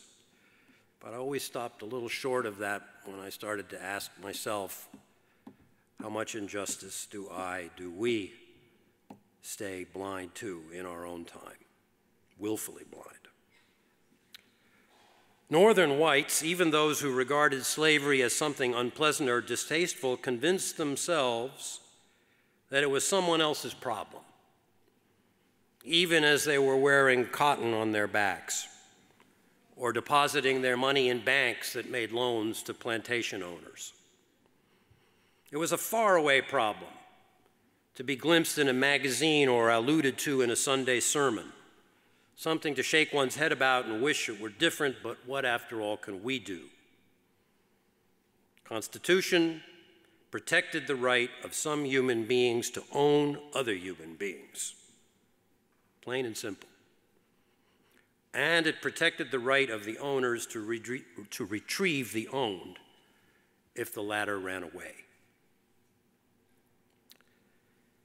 Then suddenly, in the year 1850, this sense of distance and remoteness and abstraction for many Americans, it was never distant, remote, or abstract for black Americans, slave or free. But for many it was, and that sense of distance collapsed. As the country expanded westward, the border between slavery and freedom got longer and more porous. It no longer ran only between, say, Maryland or Virginia and Pennsylvania, but now also between Kentucky and the state of Ohio, between Missouri, Illinois. As black people crossed that border, Southern whites grew fed up with what they regarded as the failure of Northerners to live up to their constitutional obligation. They accused Northerners of enticing their slaves into the fields and factories of the North with false promises of a better life. Meanwhile, Northerners accused Southerners of sending, and often justly so, of sending kidnappers to steal any strong-bodied black man or soft-bodied black woman who struck their fancy in order to sell them to some salivating buyer in the South. At the midpoint of the 19th century, with recrimination rising on both sides, slaveholders demanded a new law that would put teeth into the toothless claws of the Constitution. This was the Fugitive Slave Law of 1850, and it was a merciless law. It denied the defendant's right to trial by jury. It denied the most basic right of the Anglo-American legal tradition, the right of habeas corpus, the right, that is, to contest the legality of one's own detention in open court. That's what's protected us, or protected some of us, from being seized and hidden away with no recourse. That law made it a federal crime for any citizen to aid or abet a fugitive. Yet the Congress passed it and the President signed it. So once again, the law of the land was a mockery of justice. And here, which is something every storyteller welcomes, the story takes a sudden turn toward irony. Skip has already quoted that phrase, the law of unintended consequences, which was coined by a late colleague of mine at my university. If ever there was a law of unintended consequences, it was the Fugitive Slave Law of 1850. It was meant to hold the nation together. That's why Lincoln reluctantly supported it, because he believed the Union would collapse otherwise. But instead, it drove it apart. And for Northerners, it turned a faraway problem into a local problem. Slavery was no longer a rumor about dark people picking cotton down in Dixie. Now, slavery was a near neighbor, a tailor, a barber, a waiter. These were the professions to which black people were largely confined in the so-called free North. whom one had seen around the neighborhood for months or maybe years, but who was now dragged in chains through the streets of Boston or Syracuse or Buffalo, not by a lawless mob, but by law enforcement officers empowered by the federal government to seize a man, march him to the dock, and ship him back to the hell whence he came. Until that moment, until 1850, as Ralph Waldo Emerson put it, when his fellow New Englanders, and I think he implicated himself in this charge, when his fellow New Englanders enjoyed their pastries and their cakes or put sugar in their tea, and I quote, no one tasted blood in the treats. After 1850, it was really hard to fail to taste the blood. These are the broad outlines of the story I tell in this book, which does carry the tale up through the Civil War when the fugitive slave problem, that is, that problem that no human being wishes to be enslaved. One of Lincoln's comments was to say, you know, people who say slavery is good, and remember the slave owners in the South said, it's not only good for the slave owners, it's good for the slaves. Lincoln's response to that was, it's a very strange kind of goodness that no man ever wishes for himself. Right?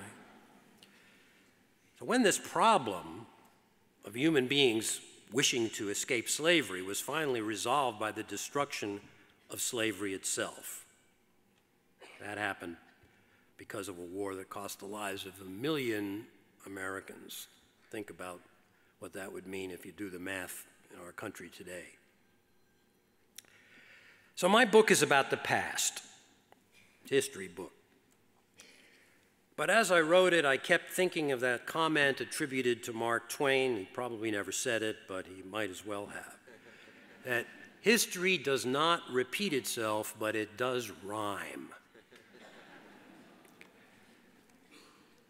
This is a rhyming story, I felt that stronger and stronger as I wrote it. Fugitive slaves were the undocumented immigrants of their time.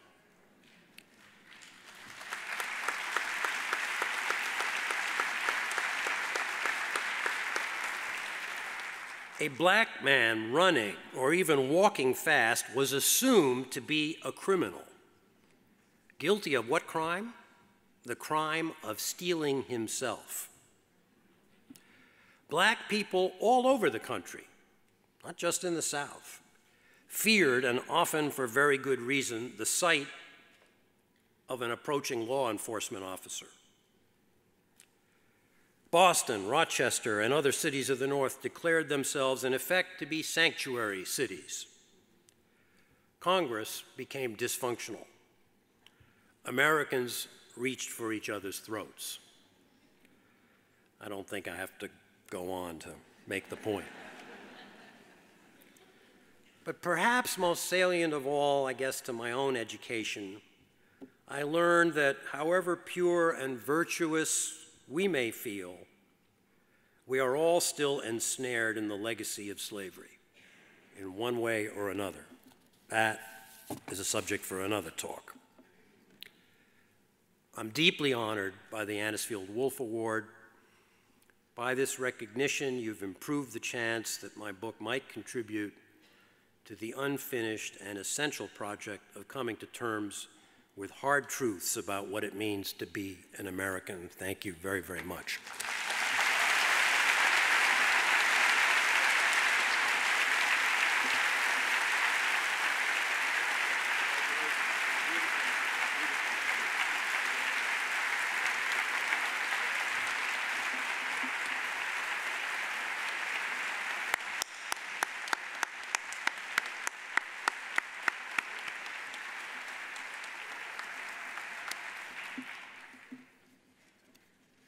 Give it up for Andy Delbanco, ladies and gentlemen.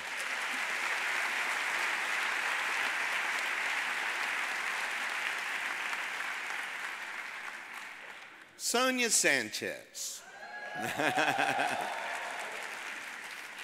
To read one of Sonia Sanchez's 14 books of poetry is a revelation, but the pure power of her work is best experienced as she performs her own verse. At least as inspiring as her dazzling delivery, which Sonia I think of as a Pan-African version of speaking in tongues, a mixture of Santeria, candomblé, and possession by the Holy Ghost. At least as inspiring are the energy and engagement of her audience's response to her style, which has been cited as a critical precursor to hip-hop. As Alice Walker has noted, and I quote, "There is no poet who sounds like Sonia Sanchez. Only perhaps that wind that makes music in endangered trees," unquote. In her long career as an educator, poet, and activist, Sanchez has shared her gift at more than 500 universities and colleges in the United States, as well as around the world. Remarkably, Sanchez has described herself in Black Women Writers at Work as a, quote, "very shy child, a very introspective child, one who stuttered." Yet overcoming all obstacles, she became one of the primary originators of the Black Arts Movement and a model for younger poets. As Maya Angelou once said, Sonia Sanchez, quote, "is a lion of literature's forest. And when she writes, she roars." For over 6 decades, Sonia Sanchez has been a fiercely powerful and empowering voice for all of us, and for people of color in particular. For her invaluable contributions as a writer, educator, and activist, she is this year's Anisfield Wolf Book Award Lifetime Achievement Award recipient. Ladies and gentlemen, give it up for Sonia Sanchez.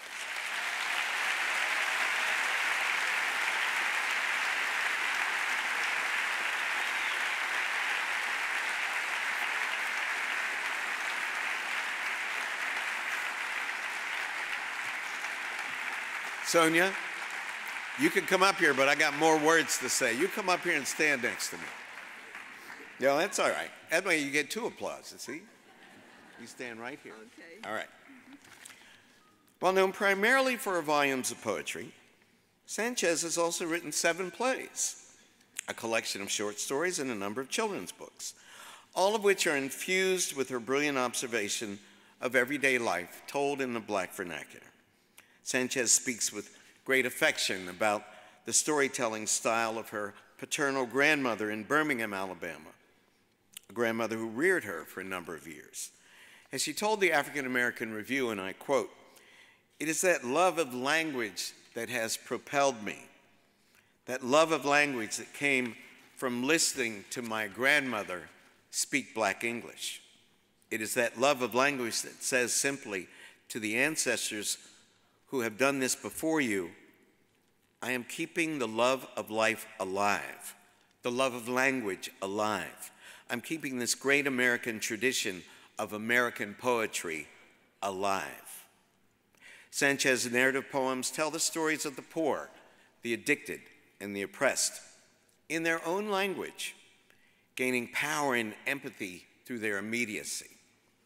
Interspersed among the heartbreaking stories in Sanchez's book Homegirls and Hand Grenades, which won the American Book Award in 1985, are also lyrics celebrating life, celebrating love, celebrating sexuality. One of Sanchez's favorite poetic forms is haiku. One such poem rejoices in the transformative power of physical love, as it declares, and I quote, "We are sudden stars, you and I, exploding in our blue-black skins." In the longer lyric, After the Fifth Day, the poet intertwines a burgeoning political awakening with romantic love conventions. "With you, I pressed the rose you bought me into one of Fanon's books. It has no odor now, but I see you handing me a red rose, and I remember my birth." In Sanchez's verse, the personal is always political, and homegirls lob home truths like hand grenades. In the 2015 documentary about Sanchez's work, Bad Sonia Sanchez, I love that title, the author states that her motivation for writing is that she, quotes, wants to tell people how I became this woman with razor blades between her teeth. She has honed this lacerating language. Wait. She has honed this lacerating language since the late 1950s when she formed the Broadside Quartet of Young Poets along with Hakia R. Madhubuti, Nikki Giovanni, and Etheridge Knight. During her lifelong career of fighting racial and political injustice, beginning with her early days in CORE, the Congress of Racial Equality, Sanchez's poetry has warned of the human cost of oppression in all its forms.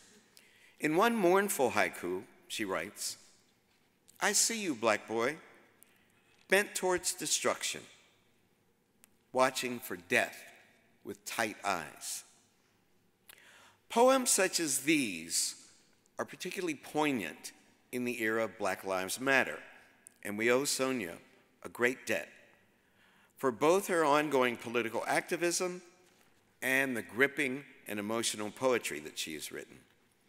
In order adequately to praise Sonia Sanchez's work, I would like to cite her own words.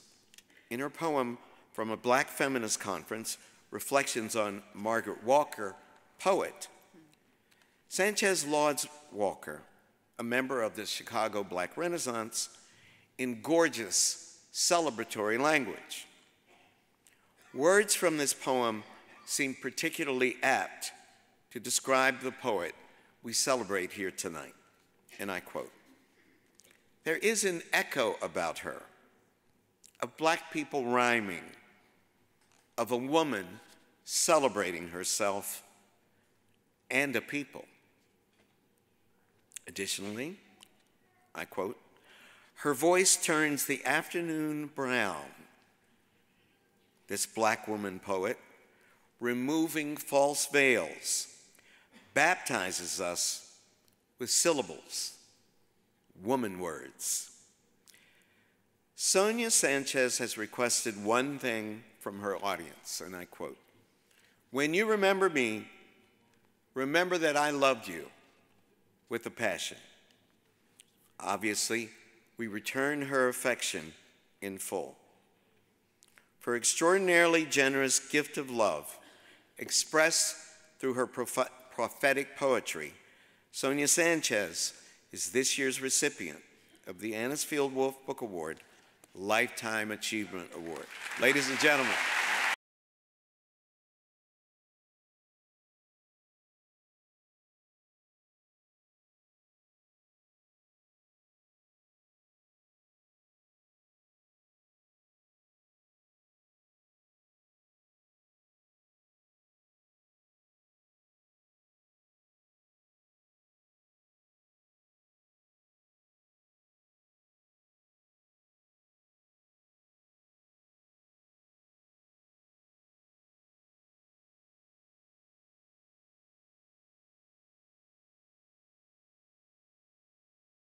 What music would I like to have played? And I said, there's only one person.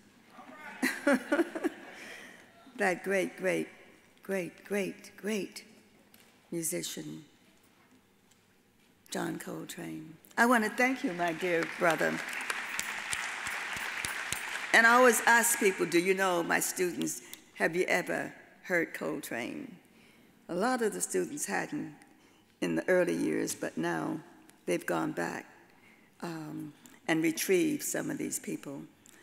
I just want to really thank so many people for this award. We used to talk, some of us in the movement, we said, well, you know, for what we're saying, don't expect any rewards, awards, or money. And my father said, that's right. But I just want to thank very much.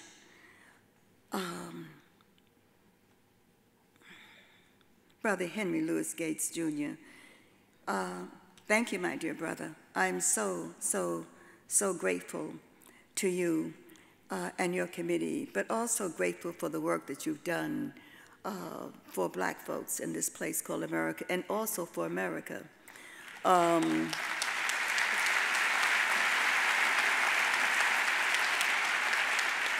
Brother Ron, Sister Karen, and Sister Logan, you're bad, sister, you know? We're going to watch you and contribute to you also, too, to make sure you continue. To Sister Tracy, thank you so much, my dear sister, for continuing in the great tradition of poetry, this thing that we do in this place called America, not only to alarm, but also to love. To Brother Tommy, thank you for continuing what we discovered when we went looking for ourselves in a place called America as African Americans. One of the strange things that happened, we went in search of ourselves and we found other people who were also enslaved, had been enslaved in different ways on reservations, right, in concentration camps. And so one of the things that I learned is that when you go searching for yourself, you'll find others who have also been hidden in this place called America. And so we found Native Americans. I learned how then not to root for John Wayne, but to root for the Native Americans.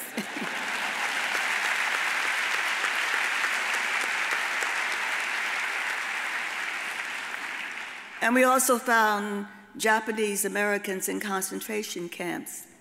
I was walking into a classroom teaching when we began something called Black Studies at San Francisco State. And someone said, here, Sonia, here's a map, here's a map.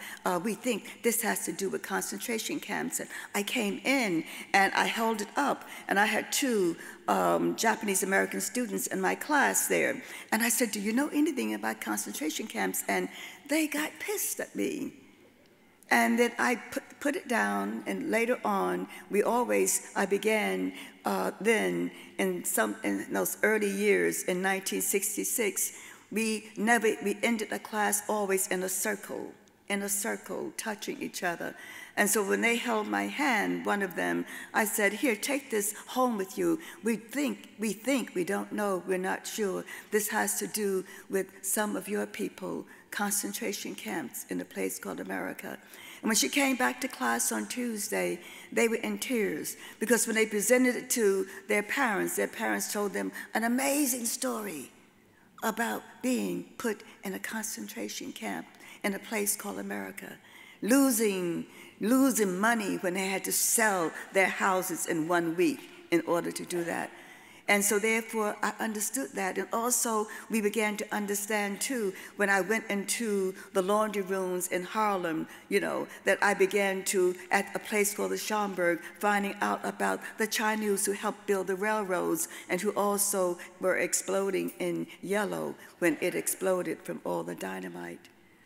I learned also, being in San Francisco, about gay men and lesbian women, and what people were saying, what even I was saying on stages, listening to people. I would laugh like everybody, oh, isn't that funny? And one day I didn't laugh.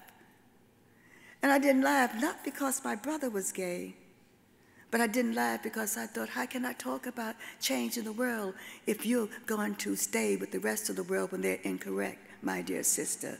That's what I said to myself.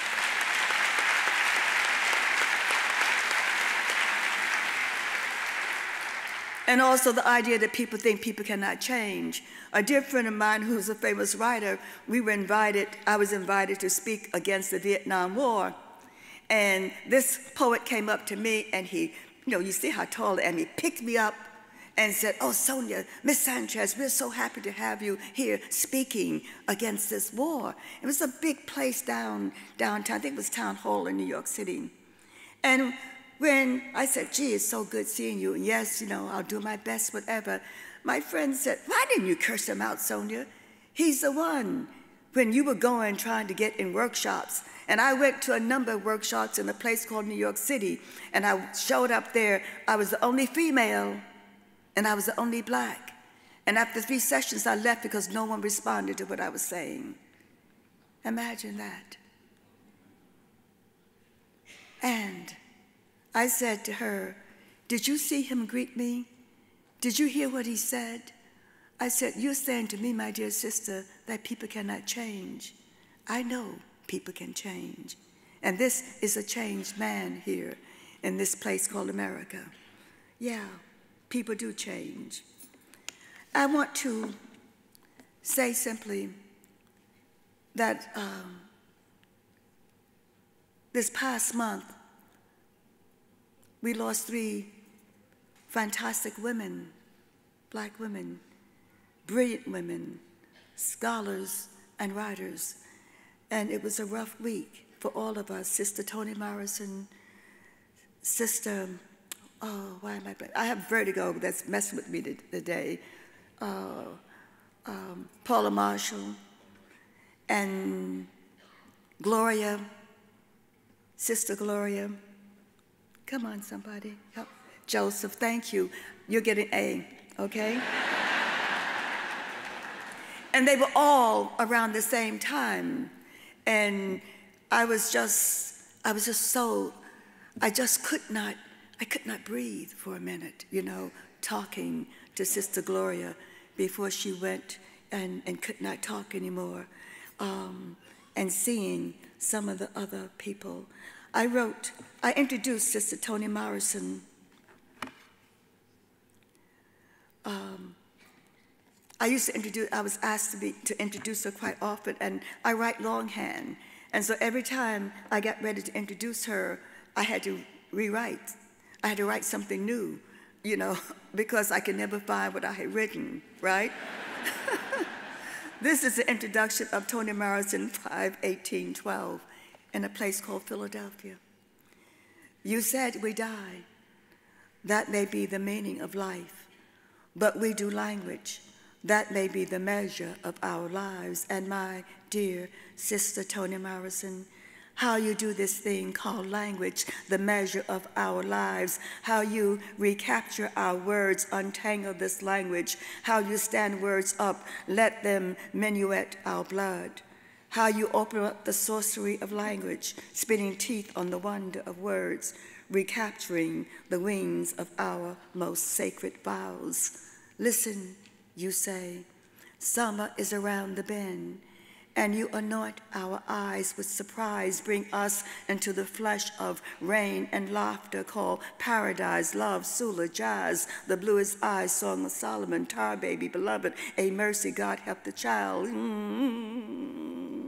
We commandeer your words, spinning under this domestic sky, and they become a river, moving against winter sails, repelling ice water ghosts, kneeling on razor-thin knees at confession. Our bodies are tattooed forever with your quicksilver tongue, and we are one, alive, apart from the elasticity of the dead. The day comes, my dear sister, breathing in your eyes of silk, and I remember your words don't tell us what to believe, what to fear. Show us belief's wide skirt and the stitch that unravels fear's cave. And I thank you for this prose stitch called home, where men and women, shipwrecked with flesh and disguise, graveyard memories settling in their feet, walk themselves back home in air as black as their smile. Their hearts still searching for gusts of life as they dress their limbs in starched bones and new memory. I put on my eyes, my dear sister. I am in the eyelash of your memory, where there is always a small miracle called home. That's a piece for...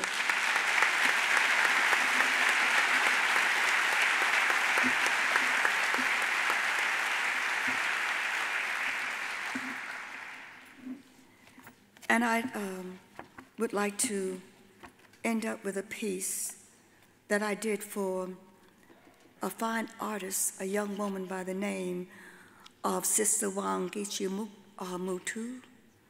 I don't know if you've seen her work in galleries, but she had a gallery show in a place called Philadelphia.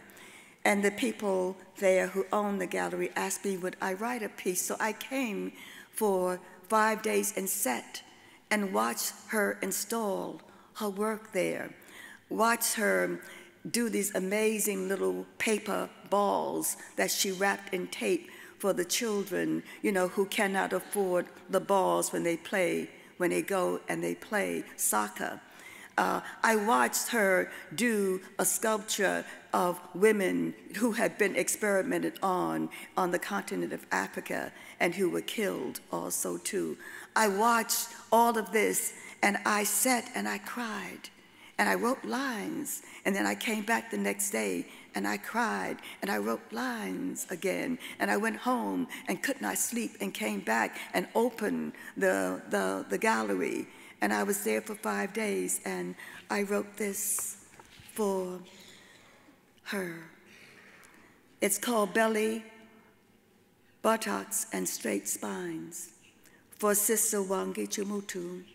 1, you, enigmatic moment, exploding from clouds and intestines, riverbanks, kneecaps, veins, and horizons, tongues embroidered with eyelashes. You burn in my throat. I walk your footsteps singing, you are here, you are there, you will never go away. You kiss your own breath, sleepwalk your eyes, stretch out with moths singing your legs too. I know you, butterfly sweet, your lips taste of the sea, the years dusty with herstory anticipate light. Your hands riot with pain, collapse in new prayer, touch this western stained glass where ghosts commit themselves to military blood. The bleeding hips surrounding your teeth wrapped in laughter, blood laughter, brittle noise, seaweed souls, whistling words. Whose little pumpkin are you? Who is your sister? Where is your mama? Our thumbs bleed ashes in this traveled dust bowl. 3. This is a blues sermon, I think, hanging from the sky, scratching at the night where literary brains demystify depths. Seen from the angle of your life, you turn at the waist in red and purple confetti. The day stitches up your python mouth. You stroll black beyond the stars, star-leaping black-skinned woman. Seen from the angle of the camera, you become the mugshot, mugging a century of incestuous nipples. Sound, video, smell, riding death on its lens. Do not feed the animals, they will bite one day. Who speaks? Who has spoken this squat language where other vowels and consonants and diphthongs? Do not feed the animals, they squat in herds and will bite one day. 4. Red-orange breasts, leaking medical hieroglyphics, bones for sale, immaculate bones for sale, stage right, Ethiopian bodies leaking into the ground, stage left, old clothes unburied, children's eyes undressed, men's pants unzipped, women's slips slipping, standing back, still backstage, awaiting modernity, master monsters with batons, conducting infernos. Is God calling your limbs to pray on? What's in a name? A leg, a heart, a skull, an ancestral wind. Your intellect teases us with zero tolerance for lies. What's in a kiss, a smell, a black woman in white chalk, a woman sleepwalking on corners? What is erotic about a false step? Yo me espero, I wait for my coming, I wait for my coming. Now, as your congregational knees kneel, now that your birth laughs a long pause, now that you sigh amid the pale gaze of thirst, is that God's tongue sliding down your throat? 5. Yo say, lo say, yo say, yo say, lo say, yo say, I know it, I know. Where is this brown-skinned woman going with her military hair? A bright, hysterical flower, eating cake, smiling cake, regurgitating cake. Yo say, lo say, yo say, yo say, lo say, yo say, I know, I know it, I know. Smell the jelly rolled woman squatting in her skin, her bright face eating blues sorrow. Smell the doctorial urgency of her shudderings, female pain profiling her hunger. Who scrubs the day white while women fall down with crucifixions? Can you hear their bird spirits strumming gravity? Can you hear the saxophone bloodletting the ghost shout? Can you play this woman with your fingers? Can you hear her confetti feet dancing under positive rhythms? Now, hear this. Now, hear this. Harpsichord teeth, mock bread smiles, put vaginas in a pill box for a while. Telegraphic buttocks in bathroom stalls. You are tattooed on our eyes against the tabloid walls. Mouths anointed with peacock pricks. Hey, hey, hey, hey, here I am. Here I am. Come along.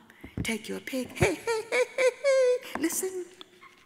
Listen, listen, woman of eye, socket bone. Love can wear you down to a spinal eye bone. Love can make you drink your own blood. Unless you got a catcher's mitt, don't go playing with love. Love, blood, 6, silence. Silence my chair. Cayete mi amor. No consecrated birth waters today.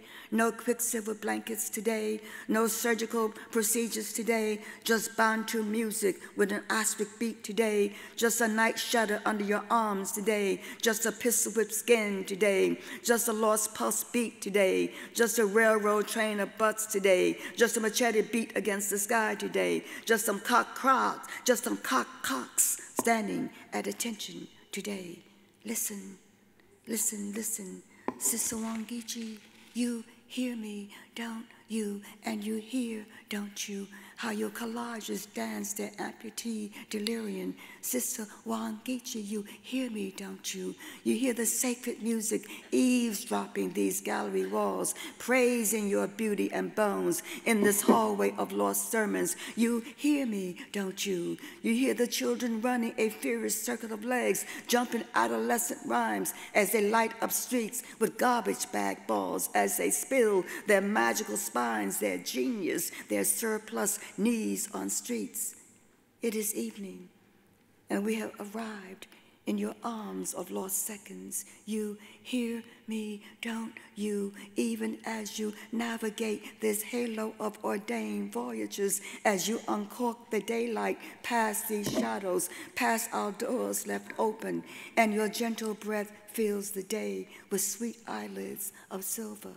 As you arrive at the ark of your name, Sister Wangechi Mutu, you hear me, don't you? And I invoke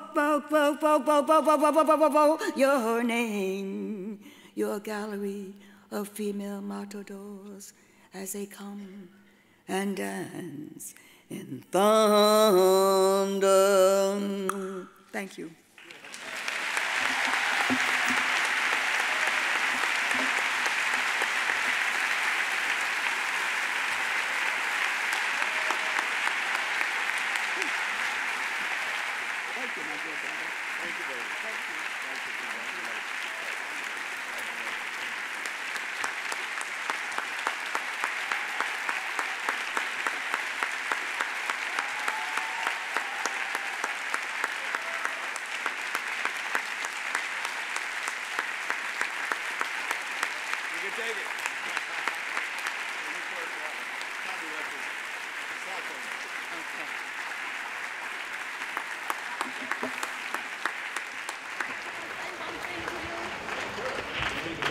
Can you resist? Can you resist? Can you resist? Can you resist? Can you resist? Can you resist? You gotta resist. You gotta resist, my brothers and my sisters. I know I need a mic. You need a mic. Okay. Well, it's a little bit different. Okay. There you go. I just want to say that as we watch what is going on in the country today, can you resist? Can you? You've got to resist. You've got to look at this. You got to get out. You got to vote. Like you've never voted before. Amen. And I don't want to hear any women saying, oh, I just cannot vote for a woman. What is your problem?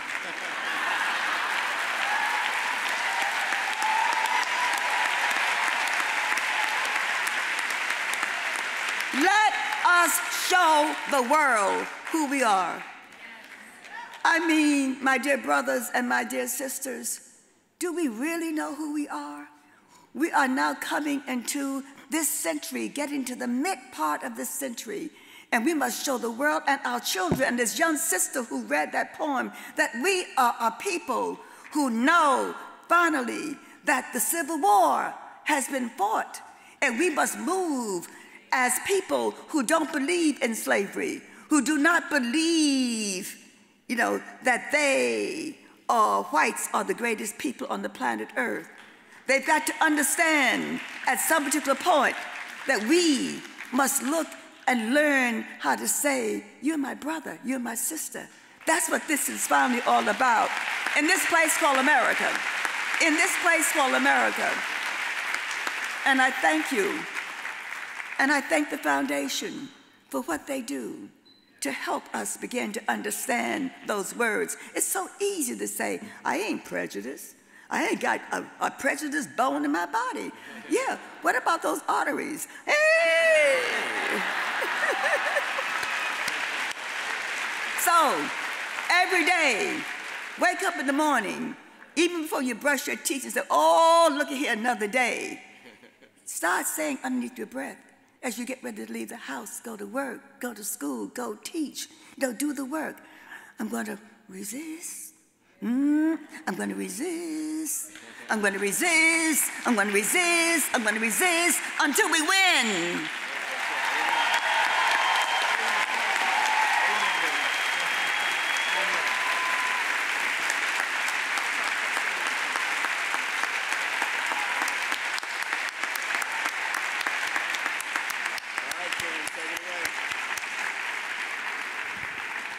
Wow, prophets in the house.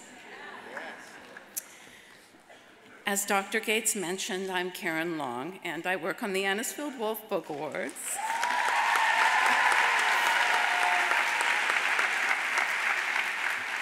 Tonight, we acknowledge the Shawnee, Miami, Erie, Ottawa, Potawatomi, and the Haudenosaunee Confederacy, whose lands we stand on, and the thousands of Native Americans, people who represent more than 100 nations who live in Northeast Ohio today.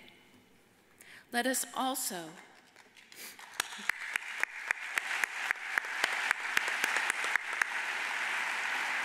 acknowledge a few folk who made our evening possible.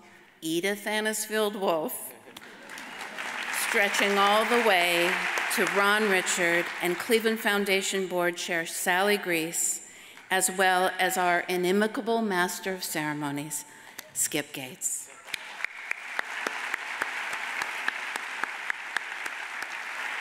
And please take note of the many partners who hoisted multiple tasks to raise the big barn of Book Week. Especially notice the Cleveland Public Library, who just brought Soledad O'Brien and Killer Mike to town to celebrate its 150th anniversary and literature itself.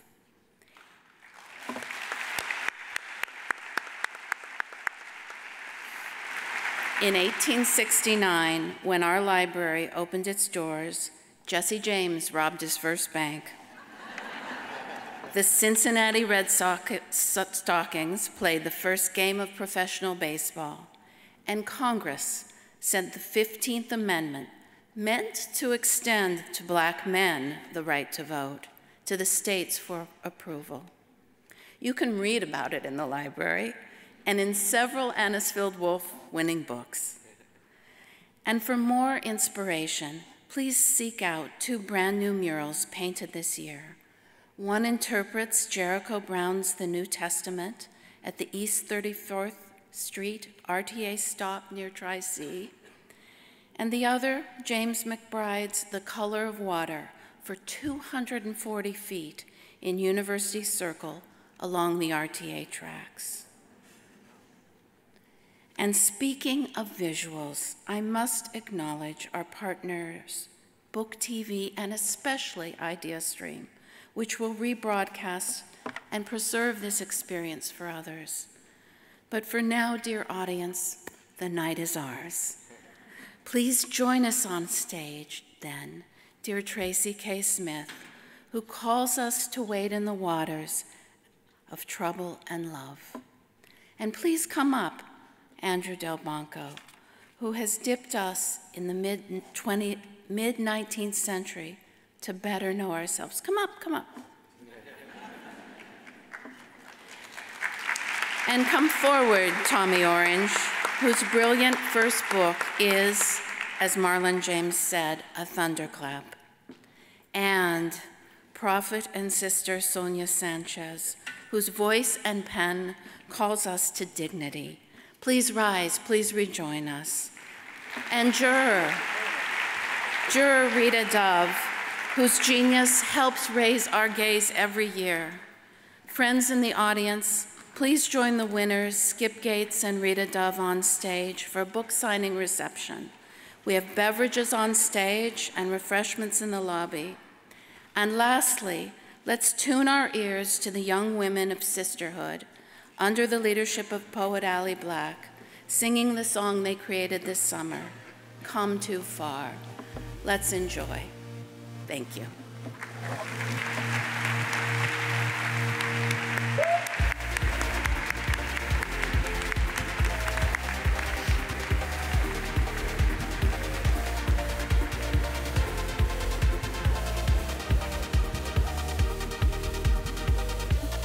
Mountain high, mountain low, overcome, that's how the story goes. I have the right to live my life, a shining star, yes, it's only right. I've come so far, all the growing pains, they all go away, and now I'm here to say, I'm so thankful I found my way. Love from the ones I trust, and that's more than enough. Conquer who we are together. Thriving and we push each other to do better, 'cause it's always better when we never let up, eh? And we've come too far to turn back now. Look at us now, eh?